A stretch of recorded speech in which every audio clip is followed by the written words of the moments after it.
What's up, YouTube? It's JackalGoldKick, and I'm here with Acid Roots, and we're going to be doing a video collaboration talking about how we discovered Eminem.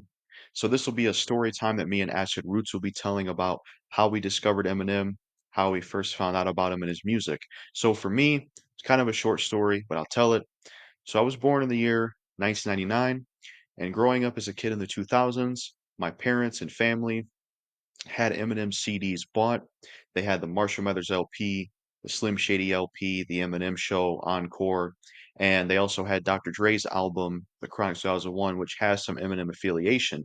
And Dr. Dre's stuff, where it was the Eminem affiliation, and mainly Eminem CDs like the Marshall Mathers LP, the Slim Shady LP, and the Eminem Show, I think, but I more so remember stuff from the Marshall Mathers LP and the Slim Shady LP being played around me, and some of the stuff from Dr. Dre's album.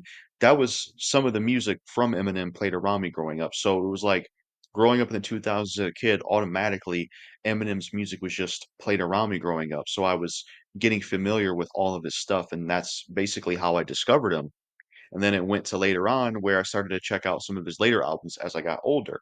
I checked out the Relapse album when it came out. I remember hearing Crack a Bottle on the radio. And then I also remember buying and going to the store to get the Recovery CD. I remember before getting the Recovery CD, I was chilling with an ex-friend of mine and we were watching I think it was the music video for Not Afraid or No Love or one of those on the computer. And then we heard a song with Lil Wayne and Eminem, the No Love song. And I checked out the Recovery album. I remember checking that out. And it just went on from there. So that's pretty much my story of how I found Eminem and heard him. It was basically just growing up, people in my family had his CDs. They played them around me. The main ones I remember was certain songs like Kim, Under the Influence, Remember Me, and those were the main ones I can remember. It's hard to remember things when you were really, really young, but those are the main songs I remember. But it was basically also stuff I think from the Slim Shady LP, and I think also some stuff that he was affiliated with on Dr. Dre's album. Because I remember when I was younger at a certain house I was at, I remember seeing the CD of the Slim Shady LP there, where it's like the pill capsule broke like this. So I just grew up having Eminem played around me. That's pretty much how I discovered Eminem. He's a great rapper. I've done plenty of videos on my channel about Eminem. Acid Roots has done plenty of reviews of all of his projects about Eminem and talked about Eminem on his channel. He's a great rapper. Definitely in my top 10. He's a legend. Had a huge impact on hip hop, impacted a lot of rappers, and he makes some great music. My favorite era and albums of his music would definitely be from the Slim Shady EP all the way to Hell to Seagull. I think that run was legendary. But that's it for my part in this collab video of how I discovered Eminem in my story time. Now you're going to hear Acid Roots in this part of the collab video and how he discovered Eminem. So I got to say for my part, peace out. And also make sure to check out Jackal Gold Kick merch in the description below if you want to get yourself some. And yeah, here's Acid Roots with his part.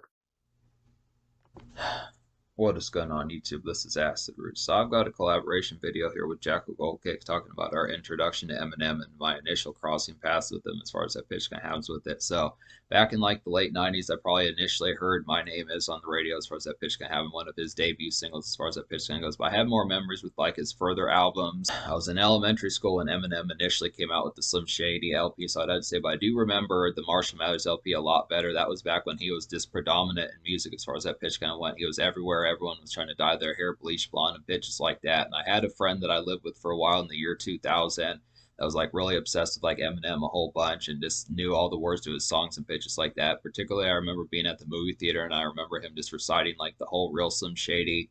He might have had like a CD player. I don't remember how he was listening to it, but it might have just been off the dome that he was just reciting all the lyrics to the Real Slim Shady as far as that pitch went. But I just remember him particularly doing that and knowing Eminem a bunch.